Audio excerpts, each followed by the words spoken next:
hiru izlari dauzkegu. Lehenengoa Jose Aranzabal. Mondragon Unibertsitateko irakasle horia, baina gaur dago gaixo bezala. Gaixoen ikuspuntua azaltzea hori. Gero itzengo dugu Xabier Araoso. Xabier Araoso da Osakidetzako euskara zerbitzuen burua. Eta uste gehien bat azaldu nahi dugula Osakidetzaren euskararen bigarren plana. Egin duten ebaluazioa. Erdi ebaluazioa. Eta azkenik Aitor Montes Amaixoko medikua. Niri esatik gustatzen zela etxeko medikua. Eta euskararen aldeko borrokatzaileak, eta ados dagoen egin, komunikatzaileak bai, ikusten dutenez, beste gauza batzu bai. Eskabatzaileak, eta bueno, ya hasi gaitezen.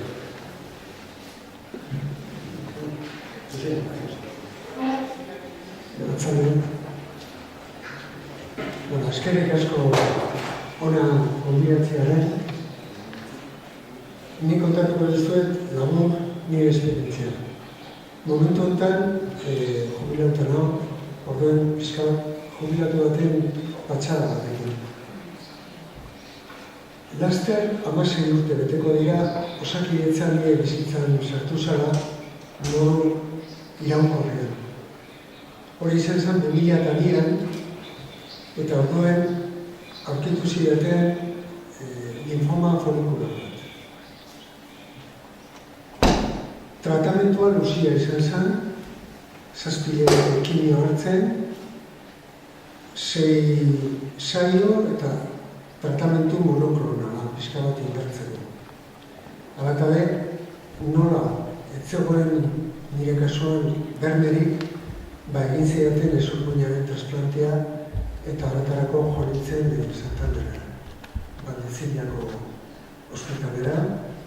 Eta momentu baten, geunden lau gaixo eta laurak Euskal Herrikoak. Justo Santanderen, baina. Han egin zidaten 50 urte Euskal Herrian, eta egin zidaten minialo transplante bat. Zuek jakingo zuen baina beton.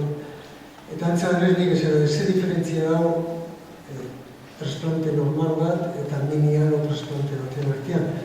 Eta bi emakume medikuk esan zidaten. Zure karnetak dio 50 urte dituzula, eta orduan ia harin horrekin ezin da transplante normal bat egin behar beste modu batekoan, pixka bat suabiagoa. Orduan, surte handia izan nuen, eta familian bertan aurkitu duen emailea. Nire arreba bat, Astiena, Fatima. Guztira, 2 urte igaro ziren berriz lanera itzuli arte. Denbora hartan, Osakidetzako profesionalek ezinago hobeto zaindu dituzten. Ez bakarrik ni, ingurukoak egoen. Bai medikuak, bai erizainek eta pertsona guztiak segurako mimos zaindu dituzten. Hematologarekin, bereziki, batezbe hematologarekin egin nuen lanik, sorte ikaragarria izan nuen, ze oso komunikatzaile hori zen, eta gizon horrek beti ematen zidan ikuspegi praktiko bat gero nik neure bizitzarako beharko nuena, ezta? Behar bada, adibidez, Valdeziñan mediku batek, mediku ona, baina harek eman zidan ikuspegi profesionala, esan zidan. Zure gazetasuna segurazko ez da osatuko. Eta orduan komentatu, jagoetan tarteka egitzen nintzen Santanderren, Galdakaon, eta itzegin nuen nire medikoarekin horrekin Jesus eta berak esan zian, bueno, bai, hori horrela esan daik, baina zuk pentsa badaudela beste pertsona batzuk, jente asko, betiko gaixoen biziko direnak. Nolabait kronifikatu egin zailelako bere zera, ezta? Eta zure kasua be horako txide, horako zera bat izan daik. Niri era hortako komentarioak izugarra importanteak iruditzen zitzaizkidan, nolabait ematen zidalako, nire bizitzarako balio zidan perspektiba. Horregatik dinot, hematologoarekin sekulako sortu esan duena. Harrezkero, nire harremana osakidetzarekin izan da iraunkorra. Batez be, gaixotasunak bigarren mailako ondorioak ekarri zizkidalako, horien tratatzeko. Eta harreman hori osakidetzan bi eremutan gertatu dira. Alde batetik Galdakaoko ospitalean eta bestetik Elorrioko ambulatorioan nian bizi nintzen. Galdakaoko ospitalean minbiziak batez be, minbiziaren tratamentuak eta segurazko medikoak esaten diatenez trasplanteak, ezormuineko trasplanteak, ondorio nagusi bat, bigarren mailako ondorioa, ekarri dit begietan. Begiak erabat zitatu zaizkidalako. Begia, agua eta pixka bat nire gorpuntzaren elementu ezeak guztiak zikatu egin zaizkidalako. Eta momentu batzutan, hainbesteraino, igual pelikula bat ikusten ari naiz, unkitu itienaz, aztenaz negarrez, ipaka egiten dut, baina ez dakat malko egiten. Orduan, horrek ekarri dit blefaritisa, begietan. Nidaukat blefaritisa, oso malko gutxi, malko zikina, ez dago nahikorik begia garbitzeko, eta orduan begiak zikin beten zaizkit, eta horrek sortzen dit horreko zera bat, irritazioa eta zera permanente da. Hori dela eta hiru hilabetez behin joten naiz Galdakaora. Eta han hiru eremu zapaltzen ditut. Lehenengo erizaintzan joten naiz. Erizaintzan odol ateratzen didate, odol horrekin suero otologoa egiteko. Ze orain tratatzen ari dira nire blefaritisa, hainbat gauzarekin, baina nagusiki nire odolarekin egindako suero otologoa. Eta horrek gerri dut hobekuntza. Hor, harremana egiten dut batez ere erizainekin. Hor ez daukat inor euskeraz egiten duenik. Baina oso jente hona da, batzutan estrespean bizi dira, jente asko dago, beste batzutan ez, baina gurekin oso multsuak eta oso kontuak dizen tratatzen, ni oso posizioa ondo jentearekin.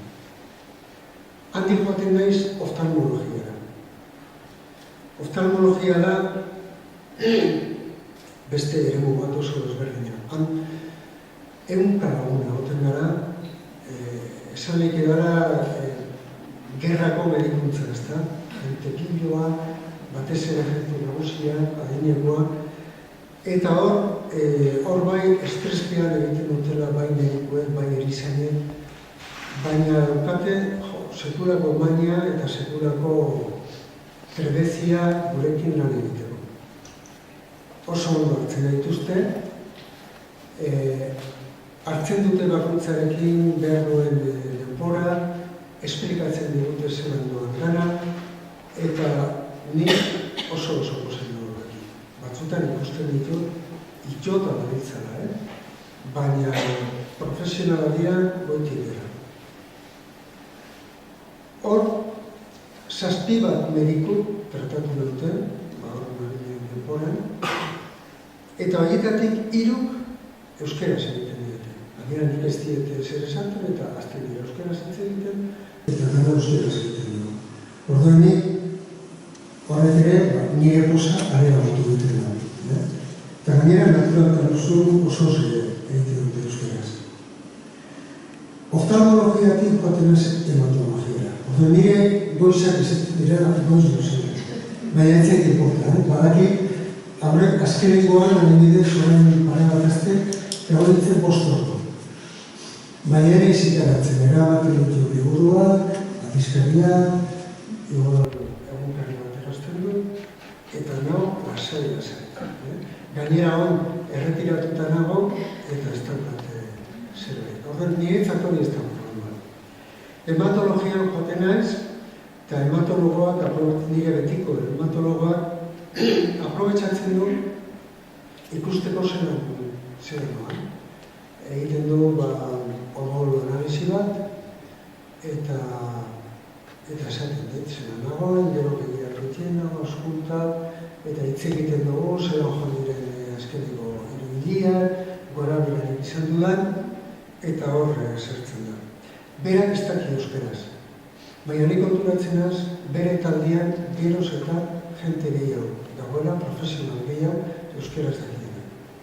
Nila badara bat 16 urte berarekin, eta konturatzen az, nolabait hori ari dara poblatzen euskal profesionalekin. Hori Galdakaoko ospitali. Hori da nolabait genituri, lan potentia egiten dut.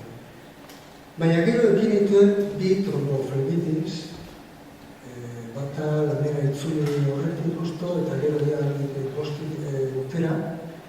Tardoen hori dara eta baina enaz libratzen, eta ja betiko daukat zintron urtu behar. Orduan zintron horrek esan edo, sareko berezela ambulatorian. Ambulatorian daukat, alde batetik medikua, bestetik erizainen zintron kontrolatzeko. 10 urte zero eukidugu mediku bat euskalduna, eta 10 urtez baini buruak oso posibili gara, profesionaluna zan, komunikatzaile hona, eta gainera euskaldun petua. Eta gainera ejertzidu egiten zuen euskaldun moduan, egiten zuen. Orduan gu oso pozik, baina ondo urte erdi aldatu den dute, eta etorri da titularra. Esaterra nintzaren sortizia zebinen, eta etorri da. Honek, ulertu bai, ulertzen du euskeraz, baina ez du egiten. Orduan, hori dara eta ni hasinaz egiten gauza bat, inoiz egiten ez du dara. Eta da, jakin da berak ulertzen duela, nahiz eta hitz eginez, ni hitz egiten dut euskeraz, nik hitz egiten dut euskeraz, eta zu espasara gai euskeraz erantzuteko, hitz egiten dut erderaz, eta orduan, importaz bazaizu, eta fenomeno, ja lau aldiz, justo bronkitis batekin egiten ez bueltaka, eta ez dit bat ere trabari jarri. Orduan, bera konturatu barik bihurtu da benaren prest, eta ni hau bezit. Eta konturatu naiz, enaiz bakarra hori egiten mediku honekin erorion, beste batzuk badakit hori egiten dutena, eta orduan, ari gara, esparru berri bat irabazten, lehen galdutzat ematen genuen esparru hori, eta hori izan daike osakidetzarentzat beste esparru bat lantzeko, eta gainera bat dator Euskaraldiaren orain datorren movimentu honek planteatzen duen praktika honekin. Orduan, hasieran triste jarri ginen, zetorrenak ez zuelako euskeraz egiten, baina orain ez gauden triste. Ari garelako beste zerbait probatzen. Bestetik, zintron dela eta hor etorri da behin betiko titularra da erizain gazte bat eta euskalduna da. Eta gainera euskaraz egiten da, eta hor post-poset. Orduen, labur bilduta eta amaitzeko, nik esango dut oroar konforme nagoela Osakidetzarekin daukadan komunikazioarekin. Komunikazioa bi alorretan ulertuta, ikusten dut alegin handia egiten ari dela profesionalak geroz eta hobeto komunikatzeko, empatia lantzeko, era horretako komunikazioarekin, eta baita euskararekin. Ikusten dudalako gero eta profesional gehiago batez be gaztien artean datozela euskalduna. Eta gainera direla euskaldun praktikantia.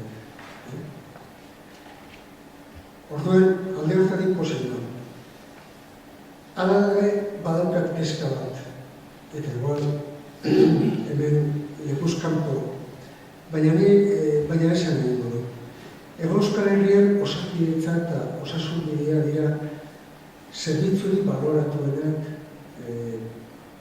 gure sistema autonomikoen barruan. Eta ni beldur naiz gure politikariek esote duten errekara botako eta arriskoa jarriko, abiadura handiko trena eta horrelako lan erraldoriak justifikazio eskasa daukatenak promovitzen. Ze azkenien dirutza horiek nonbaitetik ateratzen dira eta zorra orain enteraunaz, orain dela gutxi, adifek kriston estazioa egin duela Galizia nonbaiten, abiadura handiko trena pasatzeko, baina ia bukatu denien erabaki da tren hori ez dela erabiliko. Hau da, trena ez dela gaindituko estazio horretan. Horrelakoak egiten ari dira pilo. Nire turna izanen, etoreko zaigula zerbait, eta askotan badakigu nondik ateratzen diren dira horiek. Osasunetik eta hezkuntzatik. Nik benturra behar da. Eta amaitzeko esango dizuet, amaitu horretik, baldin badagozue ordenadoria edo telefonoa eta sartzen bazarete interneten, hor badago mutil bat, blogaria enpresa teknologiko baten dabilena Ibartara Mikel Izarralde. Eta ontxe, egun batzuk hasila hitz egiten, kontatzen, idazten, bere esperientziaz buruz. Medikuak esan du, esklerosi arizkoitza dudala. Hori da bere esena. Orduen, ari da jentia esplikatzen gaixo batzuk hitz egiten, idazten, aurrekoan Euskal Herratian entzun duen emakume bati automobilean inoen eta nintzen geratu bere izenarekin, baina oso ondo hitz egin zuen, berak zeukan minbizia bularrean, baina metastasi duna. Eta duen bere kasua esplikatu zuen oso ondo, lastima nintzela geratu bere izenarekin, baina, bueno, balago geroz eta zera gehiago, geixo gehiago esplikatzen ari direnak, eta beren kasua, eta nahi baldin baduzu horako lekuetan topatu ditzakezu. Nik horrela ikusten zaituen, mila esker.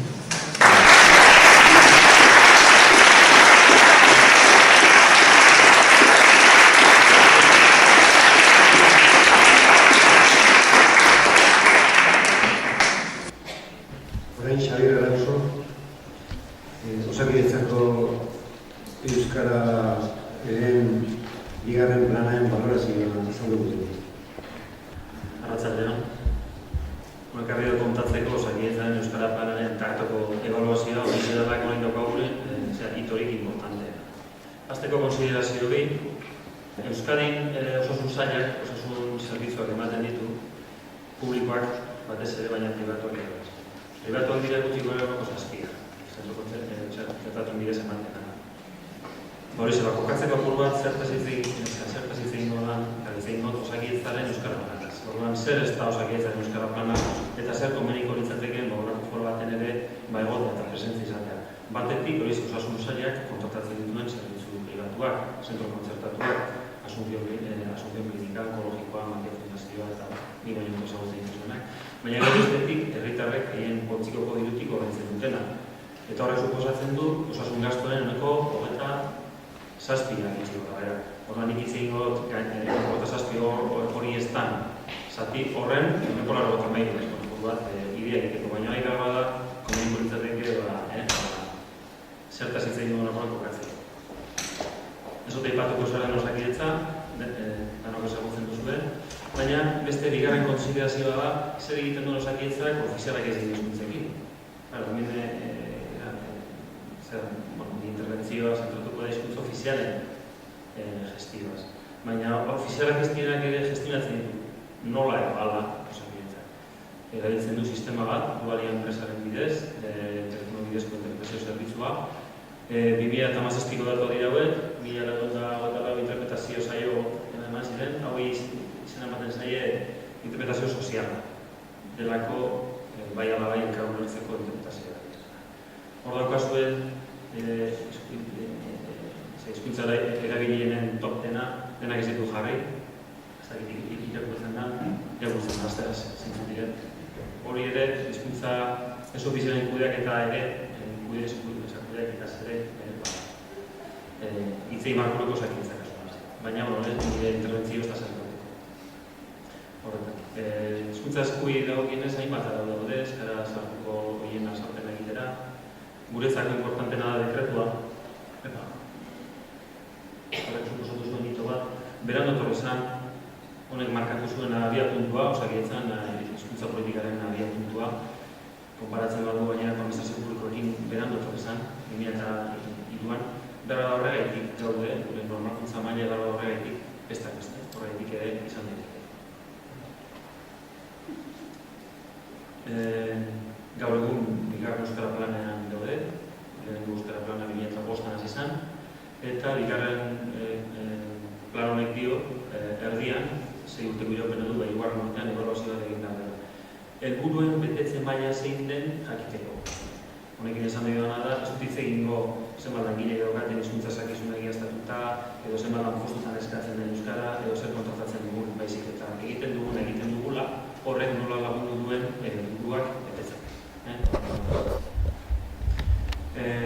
Ebaluatu zuen ardatzak 5 hauek izan ziren, hiruta komunikazioa, kanpo harremanak, barne harremanak, hizkuntza kudeaketa eta hizkuntza zakizunak. Banaketa hau tipikoa da, guk egin genuena da 5. ardatz hori atara, 4 ardatz horiek, lehenengo 4 horiek tipikoak dira, baina atara genuen 5. hori berba da osakidetzako langileen artean hizkuntza zakizunak, derrigortasunak eta horrek duelako batez ere garrantzia edo pertzepzioz, pertzepzioz garrantzitsua da bai. Eta gura duen entidade hori emateko, baina goiak kudeatzeko modu da. Bigarren euskara planen lehenengo zationen ebaluaziorako kontratatu gonen enpresa bat, organiza bat, kasunetan egiar, eta iasko udara bitarretan edo egin zuen lana. Erakunde bakoitzaren ebaluazio txostenak egin ziren urte amaieran, guztiak daude web horrian argitaratuta, gaur komentatuko dudana zehaztasun guztiekin eskuragarri duzuen, bai zerbitzu erakunde bakoitzarena eta bai korporazioko ebaluazioa. Ebaluazio honek, alderdi kualitatibo eta kuantitatibo izan zuen, baina elementu aipagarri bat eduki zuen lehenengoz. Eta da, osakidetza gero komentatuko dugu, proiektuetako bat da jasotzea progresiboki pazienten preferentziazko hizkuntza, euskera edo gaztelania. Batez ere asko komunikazioa, nahi zartuko gehiagin, baina batez ere asko komunikazioa. Orduan badakigunez ja, progresiboki jasotzen ari gara. Gaur egun dago, 45 jasota daukago. Orduan, egin duguna da, aktibitate asistentzialen bat oki duten eta preferentzia euskera oki duten paziente horiek galdetzea, aktivitatearen ostean, zin izan den haien asertetzea. Gero komentatuko dugu, zintzu diren, inkesta horren emaitzak. Datu kuantitatiboei dagokienez, agertzen da zenbat inkesta egin ziren, zenbat telefono egin ziren lehentasunezko komunitateetara, zenbat bizita, zenbat elkarrezketa egin ziren, zuzendaritza ardura bereziko lanpostuetan, profesionalei eta zenbat fokus talde egin ziren. Baita, langile euskaldun, elebakarrak eta bazkale sindikalak baita ere. Hau da, atera zeigun argazkia. Korroetan jarri dugu, gorria, horia, urdina eta berdea, hau apurua da, bisualki ikusteko da, kudeak eta aurreratu modeloetan agertzen da da, helburu betetze maila, oinarrizkoa, tartekoa, gorena, eta simil bat egin dugu, eta kolore bidez ari hasi dugu. Orduan, txostena irakurtzen duzuenean, kolore bakoitzak esan nahi dut.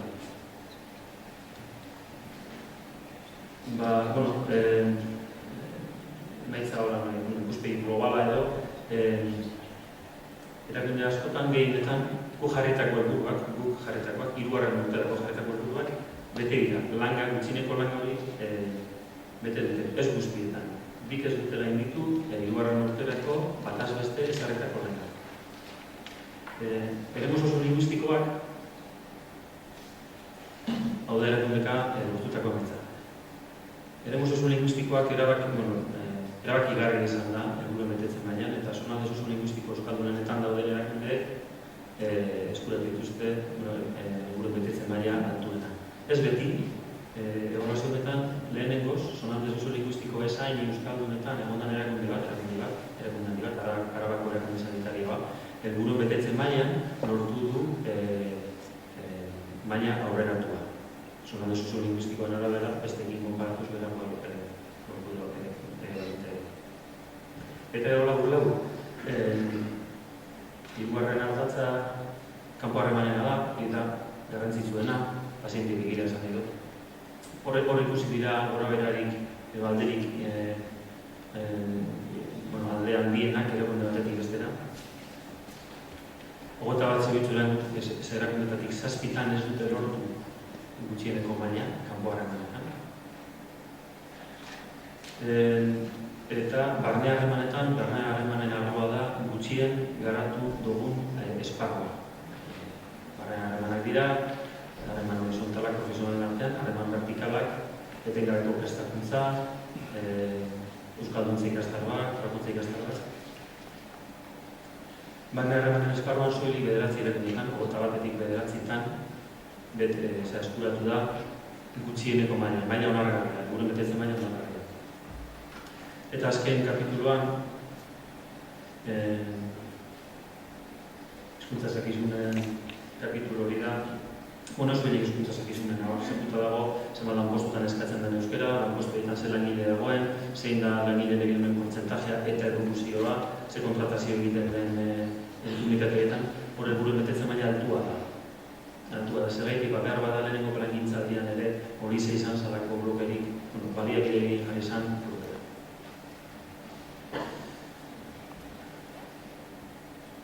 Eta pasatuko gara zuzenean indargune eta hobekuntza arlo nagusiak. Indargune nagusiak dira, lehen aipatu dudan lehen etzitako hizkuntzaren erregistroa. Ikidak dela inon ez da egin sistematikoki komunitateko populazio osoaren erregistroa jasotzeko proiektua. Hau kasi esan dugu reto bat dela. Gaur egun esan dudan bezala, enoko apirileko datua da, enoko 45,95 badu jasota. Pazienteak dira 2.200.000 eta jasota dukate euskara 215.000 pasatxo eta 800.000 gaztelaniak. Hau da, enoko 1 euskara du preferentzia asko hizkuntza. Eta hori datu interesgarria da, aukera baten dikulako gero, ematen dik, ez dut esan nahi egiten dela sistematikoki, baina gero antolakuntza neurriak martxan jartzeko paziente horiei eta horiei profesionalei duen jartzeko, adibidez gainera potentziako kupoetan aldaketak egiteko paziente bat, kupoatik aldatzeko, baldintan aukera bat. Bigarrena da pazienten gogo betetzea. Zein da pazienten gogo betetzea? 6,4. Hau da, inkestaren amaieran, galdera ziren, inkestaren amaieran galdetzen zitzen dut, zein da zura betetzea Osakidetzak egiten duen euskararen erarekiko edo presentzia eta erarekiko, eta 6,4. Hori da, herritarrak ematen duten puntuazioa, dizueten edo duten puntuazioa. Baina gero dira sartzen bagara galderetara, preferentziazko hizkuntzak euskera duten eta inkesta egin aurretik aktibitate asistentzial bat oki dutenak, edo ospitalen estatuta direnak, edo pentzioan, edo osuntarako atentzio jaso dutenak. Enoko 45 dio, ahozko komunikazioa euskeraz izan dela bere lehen mailako atentzioko profesionalekin, familia mediko desarekin. Enoko 58 dio, dokumentazioa euskeraz edo elebitan emazaiola. 6%ak esan du langileak ikusten dituela Osakidetzako zentroetan EArekin identifikatuta. 74%ak dio megafonia bidezko mezuak telebitan euskaraz entzuten dituela, 98%ak erantzun gailu automatikoetan, eta SMS-ak, itzorduak edo itzorduak goratzeko SMS-etan, 98%. Hori, eta gero, referentziazko hizkuntza erregistratzeko langileen proaktibitatea. Hau da, referentziazko hizkuntza nork erregistratu du. Langileak aukera eman da, ala pazienteak eskatuta. Pazienteak esan digute, 80%ik esan digu, galdetu zaiola. Hor baloratzen da proaktibitatea. Gero, 0 betuetan, inkestetan, nahiko puntuazio txarra eskuratu duten egiten bak dira, preferentziazko hizkuntza euskara eduki, baina leheneako atentzioan familia mediko dirizain elegiduna ez daukaten pazientei ia aukera eman zaien profesionala zabaltzeko. 91%ak soilik esan du bait. Arreta espezializatura derivatu denean pazientea leheneako atentziotik, soilik 12%ari eman zaio aukera espezialista elegiduna ekin atentzio jasotzeko. Harrera unitateetan, baldintza profesional ere bakarrak hartu badu lehenengo instantzen, ia derivatu duten lankide deridu baten gara. Soilik 18%ik esan du egin dela. Eta gero, kontratatutako zerbitzuetan, ez errafet eginan, 78,8%ik dio, ez duela, ez idatziz euskararen presentzia ikusi. Barkatu da beste luzatzea, baina lehenengo egin denez horrak inkesta bat, gero gainerako puntuetan ari dituko lehizan askarra baten. Hirugarrena, irudi korporatiboaren elementu gehienetan betetzen dira hizkuntza irizpideak, hau errotura dira, formalak, publizitate kanpaina, web orriak, eta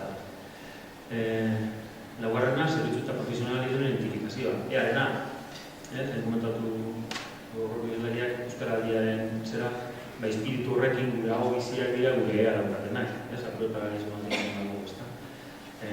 Hori ere, gainera zentro batzuten egin zen inkestak pazientei eta paziente euskalduneko oso ondo baloratzen dute.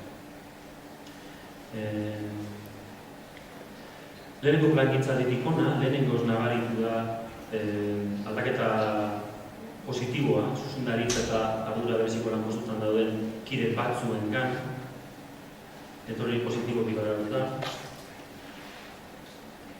Eta batez ere harreratan dauden langileek lehentasun gorenen komunitatetan dauden langileek ezagutzen dituzte zeintzuk diren hizkuntzak erabiltzeko irizpideak. Gero komentatuko dugu ia aplikatzen dituzten agarez, baina ez hori bai. Gero euskara zerbitzua konsolidatu dira gaur egun emerentzi euskara teknikari, 3 itzultzaile eta 4 administrari daude Osakidetzan, euskara zerbitzuetan lanean, lehenengo plangintzatik ikona gorakada nabarmena da. Gero gure profesionalen elegidunen portzentaje ere hori indargune bat da, urtetik urtera, azken 3 urteetan, 2,8 handitzen da urtero profesional elegidunen portzentaje. Gaur egun 40% da, gutxi gura gara, lanpostu strukturaletan. Eta gero, lanpostu eventualetan 40%. Baina adin batetik bera, nire adinetik bera, 43 urtetik bera, 80% da elegiduna eta gainera titulo bidez ziurtatua eta Osakidetzako erregistroan sartu. Eta gero, garantzi txikiago joak, bestelako indargune batzuk dira, Osakidetzak behartzen ditu kakotxartan zerbitzurek guztiak bikain ziurtagiria aurkeztea. Bikain ziurtagiria da Euskalit eta gobernuak elkarlanean daukaten euskararen presentzia, erabilera eta kudeaketa ebaluatzeko modelo bat. FQMen antzekoa, eta 9 erakundek gainitu dute zilarra edo tarteko hori. Eta beste batek oinarrizko. Baina gaina Osakidetzak egiten ditu aitorpen jardunaldi batzuk, hori askotan esaten Osakidetzak jente asko egiten du asko euskararen alde eta euskararen presentzia handitzen, baina ez da inoiz agitzen ere aitortzen. Korporazioan egiten da, azken 2 urtetan egin da, proiektu horiek saritzeko errekurrentzioa. Gero, kontratu programa ez dakitek izun zer da, Osakidetzak erakundeak finantziatzen dira osasun sailak ematen duen diruarekin, barea batzunera bera, eta kalitatea izeneko ardatzean jasota daude 10 adierazle euskara planaren inguruan.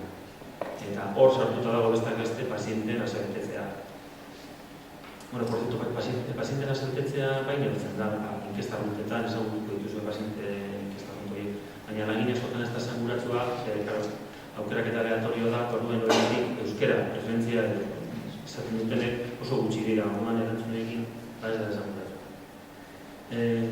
Eta amaitzeko, plangintza honetan lehenengo, instituzio eta erakunde sozial batzuekin lankidetza sareak sortu dira, Euskal Herriko Unibertsitatea, Foru Aldundiak, erakunde bat, eta gero instituzio erakunde batzuetan maila lokalan ere, Donostia DSI, Donostia Udaleko Euskal Patronatuarekin, Gipuzkoako Foru Aldundiarekin, lehenengoz, zertatu dozakietzen dugu nahi izan da bintzat, hizkuntza plangintzaren ikuspegi orokor bat, integral bat, ez da gu, badago erantzukizu sozial bat, eta orduan arlo honetan interesa daukaten entitateekin ere harreman. Eta azkenik terminologia eta estandarkenikoak, lehenengoz plangintzaldi honetan, hasi gara euskarara egokitzen, ez eta pauso txikiz, badidez genesa marra euskaratzeko proiektua, debizein landa eta nik eta nok taxonomia. Terminologia eta estandarkeniko hori da, sailburuak daukan asmo hori noizbait, osakientzak historiko eredu bat izatea, hori da asmo bat, hori nik gauzat ezin dena, baina gutxi denez, bide horretan derrik horrezko da bintzat, oinarrezko terminologia horiek euskara. Eta hobekuntza nagusiak. Zertara dedikatu garko grupo denbora gure plangintzaldi hau, 2019 mailan amaitzen den plangintzaldi hau, dituguna hobekuntza nagusiak edo estrategikoenak diren ekintzak. Lehen esan dut, baina bari dela zuzendari eta ardura bereziko lanpostuten dauden pertsonaletik aldaketa bat, proaktibitate handiago bat, baina oraindik Euskara Planak ez du bultzada hori, zuzendari taldeko guztienean edo ardura berezia daukaten guztienean, eta hori da klabea. Euskara Plana transversala denez, behar da mesala desperatzeko. Hori horoz nahi. Gero, hizkuntza ofizialak erabiltzeko irizpidea jentzak, zeragilek ezagutzen dituzte. Baina asoak dut aplikatzerako orduan. Horan indarrek edako da, datosan dutaetan. Gero, lehentasunezko hizkuntzan erregistroan horre egitea, kontatu programako indikadorea da gainera, 2018ko uneko 40ak uki behar du erregistratuta. Lehen ez dut 45 badaukala, baina desorekatua da zerbitzu erakundeen artean. Orduan, asmoa da uneko 40a erkidegozko.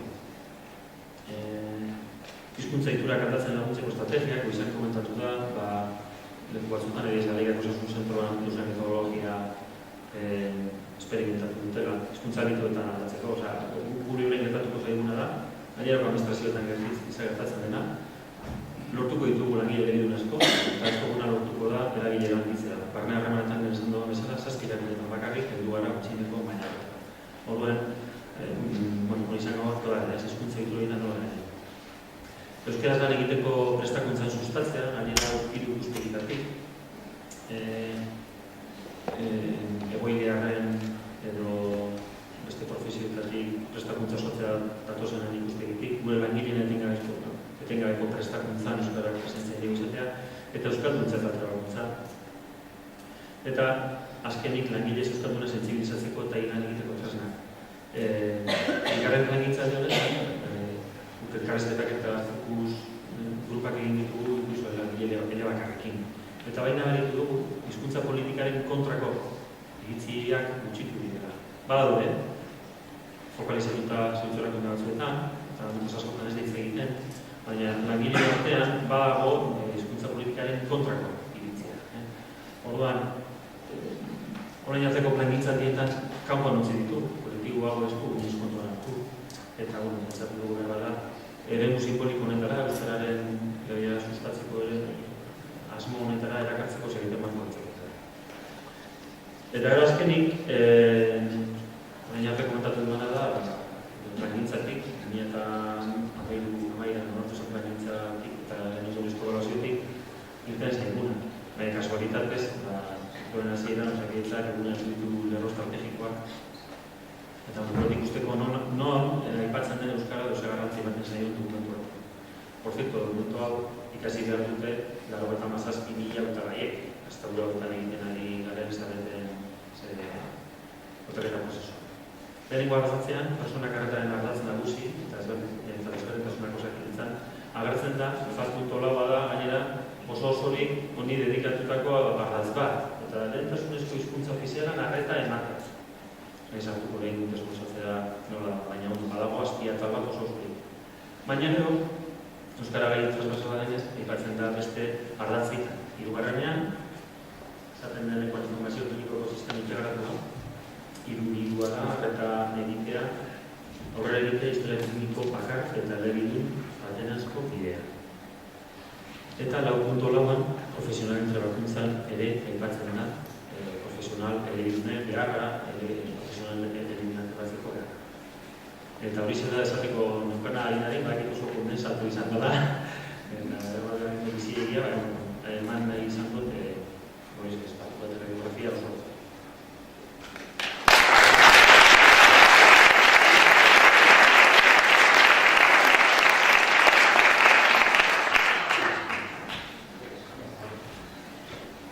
Ni Aitor Montes naiz, Aramaxako medikua, eta, urte asko daramatzat hemen egurra ematen, eta azkenek urtien ibili naiz kanpuen, Dublinen, Galesen eta Ottawan. Eta, nazioarteko ereduak aztertzen egonaz, eta Kanadarekin ari naiz lanean, eremu elebidunetan, hizkuntza ofizialetan komunikazio estandarrak lantzen, eta oso jende serixoa da. Oso gainetik ingo. Kanadan beti pentsetan dugu Quebekoarra direla frantzesistunak eta Quebeken bizi diezela, baina Quebeketik kanpo bizi da milioi bat frantzesistunetan oso bitxi dira. Euskaldunak tutera nola, direz frantzesistunak Otawan esaterako, 4 edo zera. 4 oso bitxi dira, baina bere garaian eta oso ondo antolatu zuten euren burua, eta aukin zuten euren ospitale propioa nondan egiten zen frantzesez. Odazo frantzesistuna zinen, ordan irizena frantzesistunak, espezialista frantzesa, familia mediko frantzesa, txostena frantzesez, eta bar. Nik ez dut imaginatzen tuteran euskarazko ospitalerik dagoenik, ez dut uste, edo Baionan, demagun ez, arrasateko ospitalan ez. Zuk pentsatzen lege esparroa ezberdina dela, dago lege federala, eta horren hizkuntza ofiziala bidez frantzesa eta ingelesa, baina gero osasun arloa territorioz edo provintziaz-provintzia kudeatzen da. Horren territorio bakoitza dugu ere lehen propioa. Osasun arloko arduradunek bere garaian, Boris eta Zierdonean eta erabaki zuten Montfort ospitalean ixtea badiurik ez zegoelako. Eta frantzesak altxatu ziren eta hasi ziren borrokatzen. Borrokatzen eta antolatu zituzten euren sareak eta erakunde propioa. Gu daukagu osasun euskalduntzeko erakundea, eta hori daukate bestelakoa. Hau da, Consorcio Nacional de Formación en Santé, 11 unibertsitate dira, non zuk burutu dituzun zure osasun ikasketak frantzesez dala erizaintza edo horrelako gozak ezta, eta ikerketa egiten dute gai honi buruz, eta diru publiko pilo bat jasotzen dute eta presionatzen dute. Eta gero dekuzue Societe Santean Panze. Hori da Kriston Sarea, territorio bakoitzan deko erokunde bat, OE bezalako bat, eta gero sare nazionala da SSF. Eta hauen artean lan egiten dute, lobieran lan egiten dute, eta dukiez euren legebiltzarkideak eta euren zerak, ez? Eta hori nire esaterako jaso dute osasun arloan frantzesa bultzatzeko €453 milioi. Orduen, gero dago Gales gu bezalakoa dira, natibo bada, zapaldua eta konkistatuta, bere lurraldea galdu zuen aspaldi, oin gordetzen du zati bat, Gales bera, eta bere hizkuntza zapaldua eta gutxitua izan da. Eta horren horrek zer daketeko, horreko gehiak bakarrik hitz egiten du Euskararen bezala, oso antzerakoa da. Ezatuko dugu hemen Euskaraz gehiago egiten dela, igual euniatik garelako, baina igual tutera hoiez, igual ez da inbeste entzuten. Euskara edo iparraldean ia galtzeko bidean dago, ezta? Oso antzekoa da gure egoera eta Galeseko egoera. Eta, eremu guzti horretan sortu dute edo sortzen ari iraz beste prozedura batzuk eta beste planteamendu batzuk osasun arreta pertsonarek, frantzesez Kanadan galesen, pertsonaren hizkuntzan eskaintzeko. Horren oso ez zigo, ez baina bai ereko ezberdinak dira. Xabiarrek esan duena, bere garaian aldagan oso berandu, atera zen 2003 uste dut dekretua. Eta sortu dugu Euskara Plan bat dekretuari darraikiona, dekretu bati jarraituz. Baina ez daukagu hemen, ni ez naiz nire gizona, ni naiz medikua, eta nire jarduera zehozetan oinarri behar dut. Orduen, gaur egungo paradigmako oso beste badira, bada pazientean zentraturiko arreta, oso labur azaldu du Iñakik ez da, pazientean zentraturiko arreta, bere ingurunea, bere kultura, bere zabarriera kontuan hartuta. Beste bada, hemen erabiltzen ari garena da, arreta sanitario integratua, eta beste bada, iaztuta doko, nik esot erabiltzen da, evidentzian oinarrituriko medikuntza. Hau da, zukin behar duzu jardura bat, eta indarrean dagoen evidentzia zientifikoan oinarritu behar duzu, beti ere ingurunea eta pertsonali kontuan hartuz.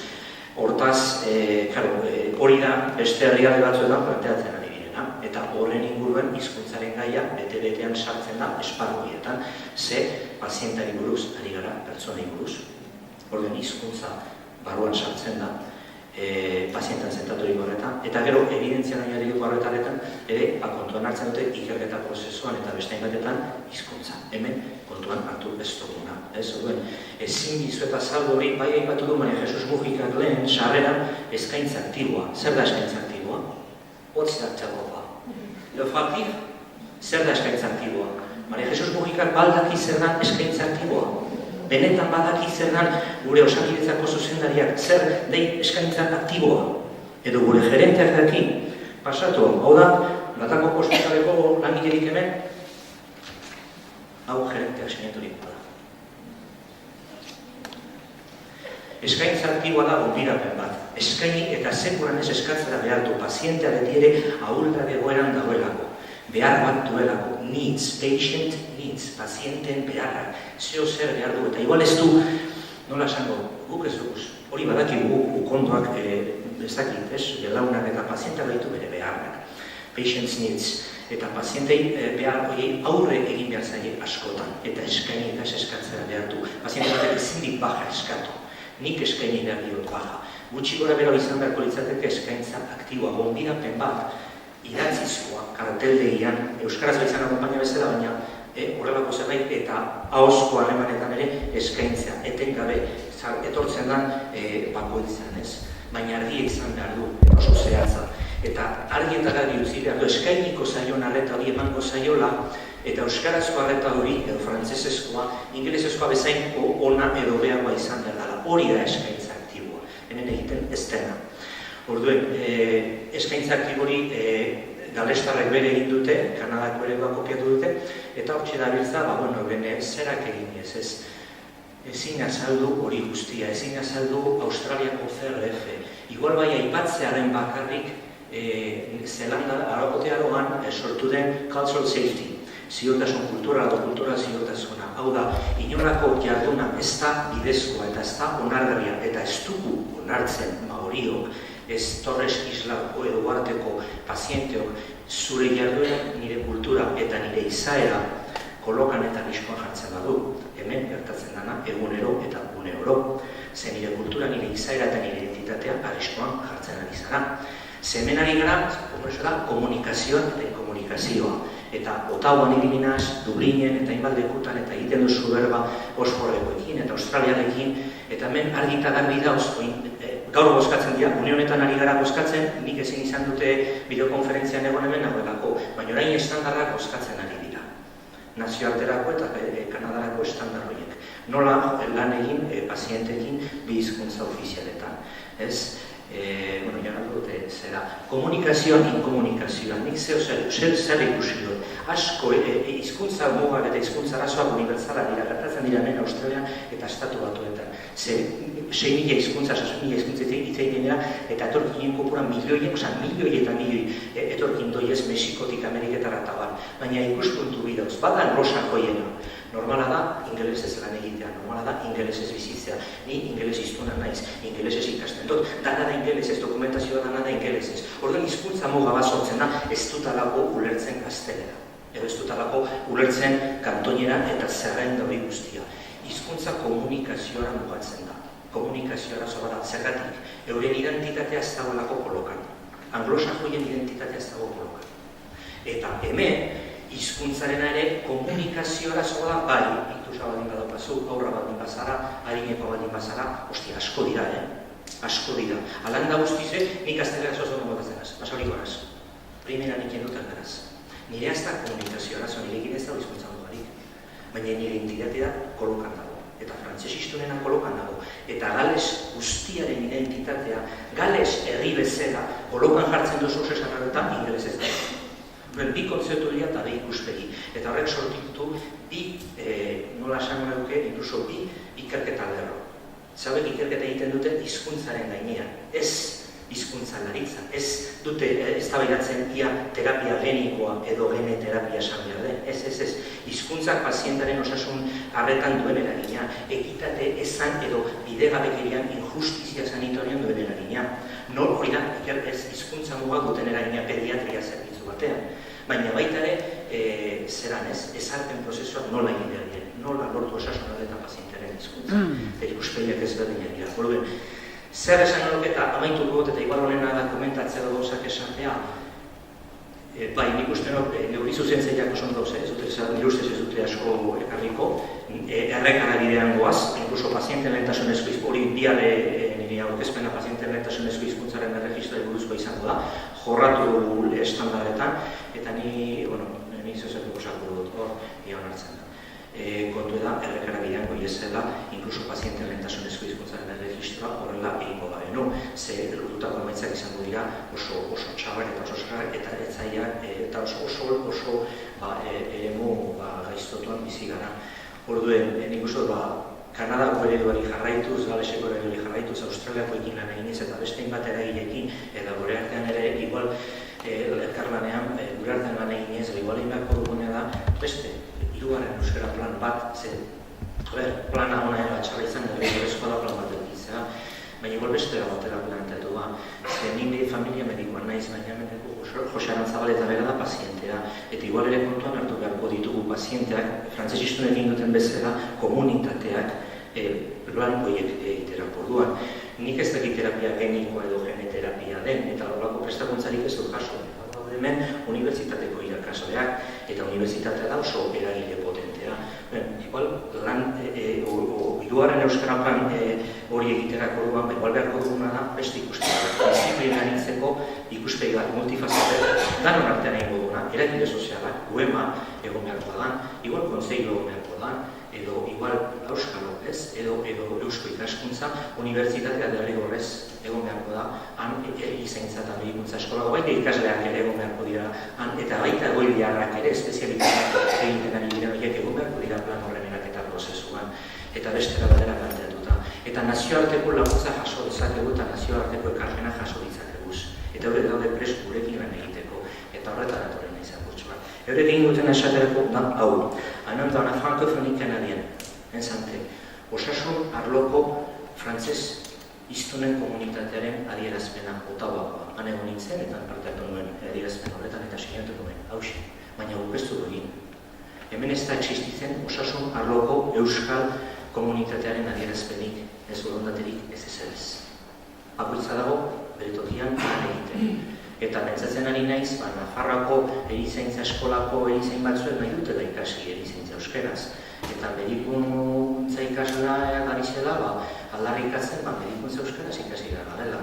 Eta nik jakokotera ino nago, historia kliniko euskaraz aldarrikatzen, eta paper horretan jaso dan erantzuna demostratu behar dutela, ni naizena nire senen aita, eta epaitegi batean sartuta, enagoela, ezakit batek semea edo alabara dauzatzen hemen. Aite, amarik da hemen, joan zaret ospitalera noiz bait, ez dakit, baten galdetu alzaio bere semen aita den ala ez, eta dokumentua gazteleraz ematerakoan galdetu alzaio baten bati euskeraz edo gazteleraz nahi duen, nik eskatu nuen euskeraz. Eta erantzun ofizia da, esan dautzien, nire semen historia klinikoak euskeraz eta ez elegitan. Euskeraz eta ez elegitan izan behar zela. Eta erantzuna izan zen, demostratu behar nuela, ni euren nahitan nintzela. Demostratu behar izan nuen, nire bikotea dozegoela. Eta bilon sinadura bildu osteran, eta karo, epaitegi terrorista nintzela, enaiz terrorista, orain ez. Orduen, kontu ez da, behin hori egin eta gero, bueno, arazoia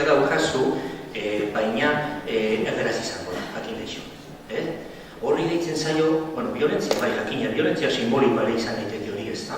Berak bere boterea zehazten du. Esaten du zer egin behar duzun eta ez hizkuntzatan. Baina oraindik lanean dago eta ez da kalera joen. Alan espero.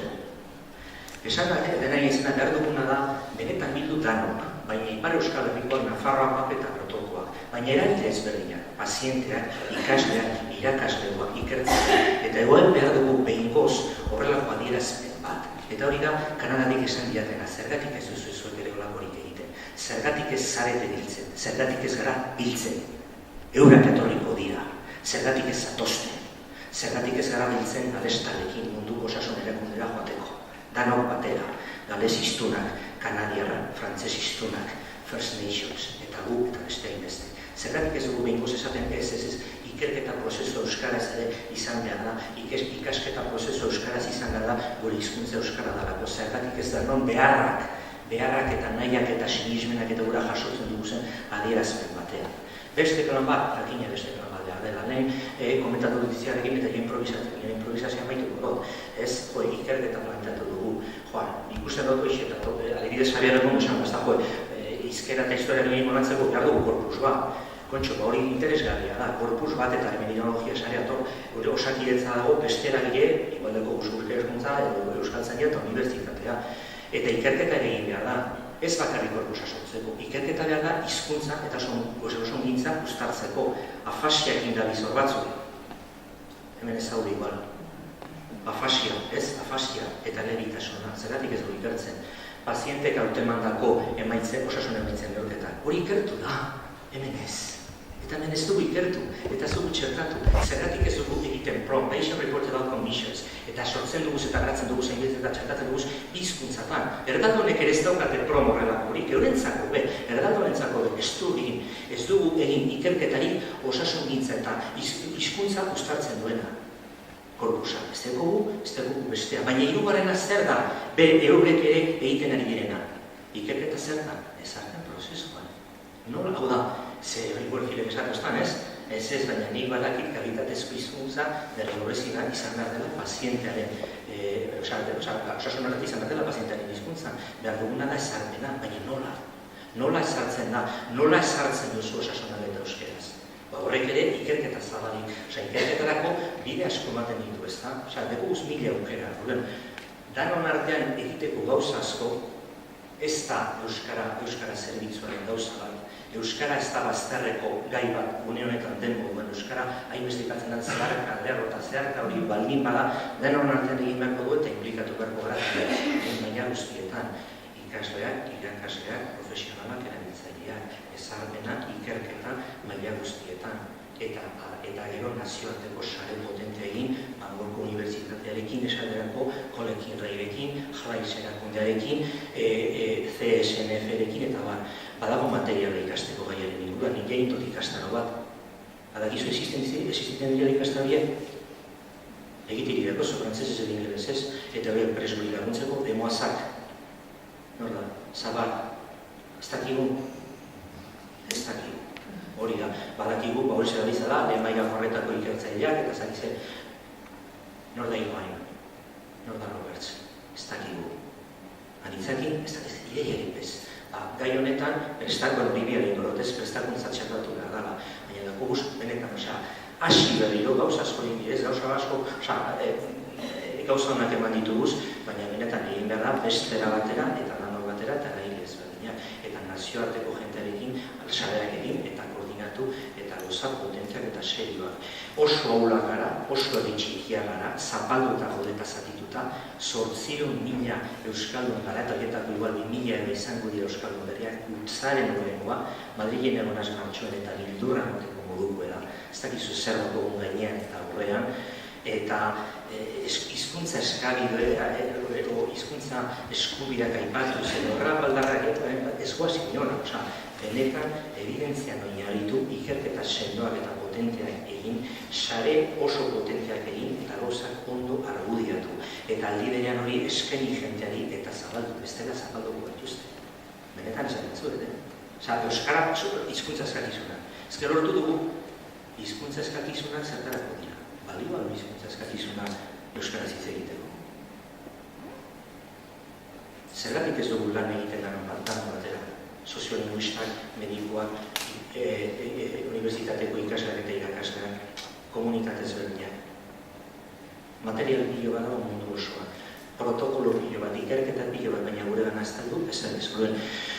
Holan zera, hori esan duten, ez da, hauxe, ia mugitzen garen, zergatik ez dugu txertatzen etengabeko gure osakidetzako etengabeko prestakuntzan hizkuntza eta osasunaren gaien, edo osasungintzaren gaien, zergatik ez dugu disiplinaritzeko beste euskara plan bat eraikitzen, zergatik ez dugu unibertsitaterik ematera ikerketa lerro ezberdin bultzatzen, eta hori izan dadila lehentasuna, eta igual ez, barkatizazko, beste kanari nahiak, zenik ez dute edo espermatozoideak, ez nik pertsonekin lan egiten dudan, ez espermatozoidekin.